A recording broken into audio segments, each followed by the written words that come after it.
Saya Tifal Solesa masih bersama Anda di Kompas Petang, Saudara. Ketua Komisi Pemberantasan Korupsi Firly Bahuri tidak hadir dalam panggilan pemeriksaan di Mapolda Metro Jaya terkait kasus dugaan pemerasan pimpinan KPK kepada Syahrul Yassin Limpo. Firly seharusnya hadir sebagai saksi kasus dugaan pemerasan pimpinan KPK kepada mantan Menteri Pertanian Syahrul Yassin Limpo. Namun Firly tidak bisa hadir dalam pemeriksaan kali ini karena ada kegiatan lain. Firly juga meminta waktu untuk mempelajari surat panggilannya karena surat baru ia terima pada 19 Oktober 2023.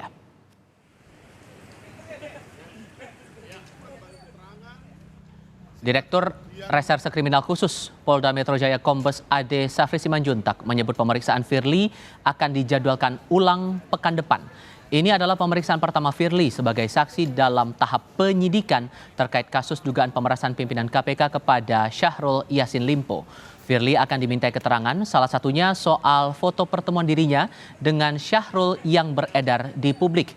Hingga kini sebanyak 52 saksi telah diperiksa penyidik. Bahwa di hari ini, hari yang sama untuk dijadwalkan pemeriksaan atau pengambilan keterangan terhadap Saudara FB selaku Ketua KPK RI bersamaan dengan kegiatan kedinasan yang telah terjadwal sebelumnya. Itu yang pertama. Pertimbangan yang kedua, diperlukan waktu untuk Saudara FB atau Ketua KPK RI untuk mendalami materi pemeriksaan yang akan dilakukan oleh penyidik Polda Metro Jaya. Atas surat dimaksud, kami dari tim penyidik akan melakukan panggilan ulang yang akan dijadwalkan minggu depan dan pertama di penyidikan. Berarti sebelumnya udah dipanggil ya Pak ya? Udah pernah diperiksa ya? Belum. Di tahap penyidikan ini adalah panggilan yang pertama terhadap saksi FB selaku Ketua KPK RI. Dalam keterangan tertulis, Wakil Ketua KPK Nurul Gufron menjelaskan, kami menghormati proses-proses tersebut. Ketua KPK belum dapat menghadiri panggilan dimaksud. Pimpinan telah mengonfirmasi dengan berkirim surat meminta penjadwalan ulang. KPK sebagai lembaga penegak hukum akan patuh terhadap hukum. Kami pastikan proses ini tidak mengganggu proses hukum tindak pidana korupsi yang sedang KPK lakukan. Untuk mengulas kasus hukum dugaan pemerasan mantan Menteri Pertanian Syahrul Yassin Limpo yang menyeret nama Ketua KPK Firly Bahuri, kita bahas bersama pengamat hukum pidana dari Universitas Pelita Harapan Jamin Ginting. Pak Jamin, selamat sore, apa kabar? Selamat sore, Mas Baik. Tifal. Terima kasih sudah bergabung bersama kami. Selain karena alasan ada kegiatan lain, alasan kemudian disampaikan oleh Firly ini tidak bisa hadir karena harus mempelajari kasusnya dulu. Menurut Anda alasan itu cukup kuat atau Anda melihat ini ada upaya Firly menghindar dari panggilan pertama polisi? Ya, kalau kita lihat konteks panggilan itu yang diatur dalam pasal 112, penyidik berhak untuk memanggil satu kali, ya, panggilan pertama dalam proses penyidikan. Kalau dia tidak hadir, maka akan dipanggil kedua kalinya dengan peringatan. Kalau dia tidak hadir, maka ada upaya paksa. Nah, kalau dilihat dari konteks jarak antara Polda dan juga KPK, maka ini dalam satu provinsi yang sama. Jadi hanya dibutuhkan waktu paling lama itu 3 hari kalau di KUHAP itu ya. Jadi saya kira dengan 3 hari panggilan, sudah harusnya hadir, sudah dapat mempersiapkan hal-hal yang perlu diberikan keterangan dalam penyidikan. Nah, kalau dia tidak hadir, memang mempunyai kesempatan kedua kalinya untuk boleh hadir. Tapi kalau kedua kali tidak hadir, maka Polda ini punya hak untuk menjemput paksa begitu. Nah, alasan yang dipakai sebenarnya sudah cukup menjadi dasar kalau dia sudah pernah diberikan keterangan pada saat penyelidikan. Jadi sebenarnya itu pertanyaannya nggak jauh beda, Mas Trifit. Jadi kalau pertanyaannya itu, Mas Tifal, itu sama saja, cuma ada penambahan-penambahan. Hal yang perlu kita perhatikan di sini, yaitu adanya tadi penyebutan inisial. Kalau saya mengindikasikan, kalau inisial itu hanya untuk tersangka, ya, atau kemungkinan akan jadi tersangka begitu. Jadi kalau saksi nggak perlu disebutkan sebagai inisial. Oke. Jadi saya agak aneh juga tadi kenapa disebutkan saksi FB gitu. Sebenarnya kalau saksi sebut aja namanya. Nah ini ada indikasi ke arah sana kelihatannya ini. Oke. Dengan konstruksi kasus yang sedang didalami oleh pihak kepolisian sejauh ini, Anda menangkapnya apakah Firly ini memang terlibat dalam dugaan pemerasan ini, Pak?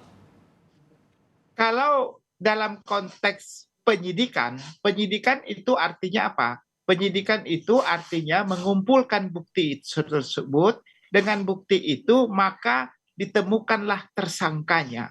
Nah, ini kan proses yang mulai dari penyelidikan.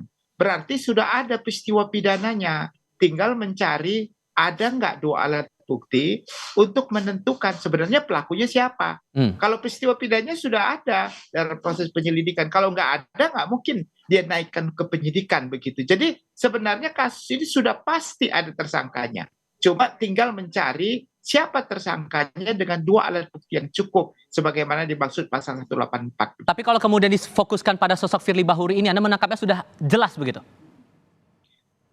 Saya tidak bisa, karena saya bukan penyidik, tapi kalau tadi sekilas dia menyebutkan inisial, jarang sekali ya seorang saksi itu disebutkan inisial, kecuali mungkin dia terlapor. Makanya kalau kemungkinannya Pak FB ini sebagai terlapor karena inisial disebutkan. Kalau saksi nggak perlu disebutkan inisial, namanya aja langsung disebutkan begitu. Oke, ini kan polisi belum juga menentukan tersangka, padahal kita paham sekarang sudah status penyidikan, beberapa saksi sudah banyak diperiksa, termasuk ada 2 bekas pimpinan KPK yang juga ikut diperiksa di sini. Anda menangkap polisi ini terkesan terlalu hati-hati dalam kasus ini atau ada pandangan lain? Ya saya kira harus hati-hati, karena apa? Karena yang kemungkinannya terlibat itu kan termasuk juga Ketua KPK ya, Pak FB tadi disebutkan. Ini kan Ketua KPK sedang mendalami perkara orang-orang yang diduga, yang diperas kan begitu kan.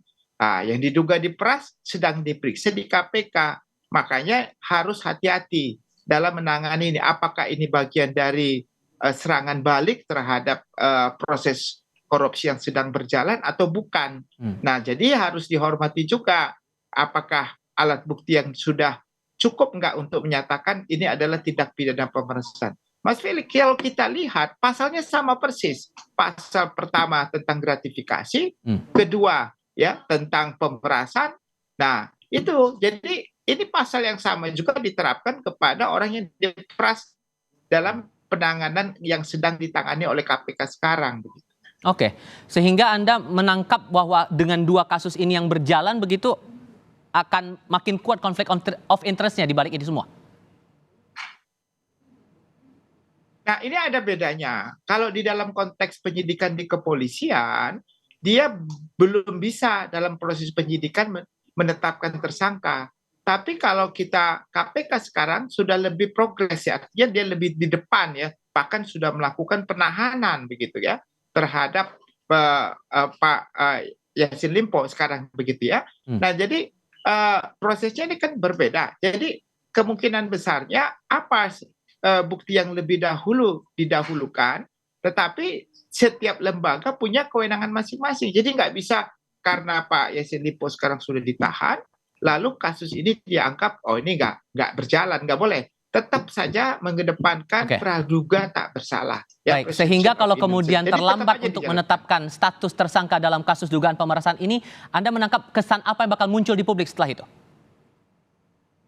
Ya artinya ada kesan bahwasannya kalau ini diperlama-lama kesannya ya ada karena dia ketua KPK jadi ada nggak equal gitu ya. Kalau hukum itu kan equality before the law ya. Artinya semua sama di hadapan hukum. Kebetulan aja sekarang sebagai ketua KPK ya begitu ya. Tapi kalau memang sudah punya alat bukti yang cukup untuk menjadikan tersangka, harusnya tidak ada keraguan-raguan lagi ya. Kalau memang sudah cukup alat bukti tadi sebagaimana yang diamanatkan dalam proses penyidikan begitu. Oke, Pak Jamin Ginting, terima kasih sudah berbagi perspektif bersama kami sore ini. Selamat sore, Pak. Terima kasih.